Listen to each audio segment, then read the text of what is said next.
خلي بالك اوعي تغلطي الغلطه دي، الكارثه دي موجوده في كل بيت مصري، ده مش جهاز، ده مرض بنشرب منه كل يوم، الكاتل اللي استلس اللي مع الوقت بيعمل صدى من جوه وبنعمل نفسنا مش شايفين الصدى.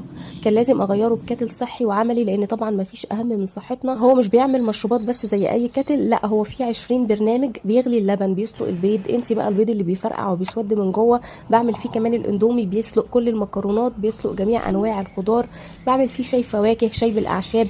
البرنامج رقم 20 فيه بيطهر وبيفلتر الميه، وده مناسب جدا للاطفال والببرونه. وطبعا كل انواع الكاتلز بتعمل تكلسات كده وتنظيفها بيبقى رخم شويه. الكاتل فيه برنامج رقم 5، ده بيطهر الكاتل وبينضفه، يعني بينضف نفسه بنفسه. وبصراحه دي كانت مفاجاه بالنسبه لي. الكاتل عامل كده زي ما يكون بوتاجاز صغير، حلو قوي ومناسب جدا ان احنا ناخده معانا في المصيف او في الرحلات. ومن الحاجات الحلوه اللي فيه كمان ان هو بيتغسل بكل سهوله، عكس الكاتل القديم اللي اتحرق مني بتاع 13 مره كده بسبب السلك اللي بيكون موجود في الايد. الكاتل من جوه ستانلس اصلي، مستحيل يصدي، البايركس بتاعه حراري صحي، كاتل راف مع ضمان 3 سنين، انا جبته من فيكشن هاوس وير، هتلاقوني عامله له منشن تحت في الكابشن.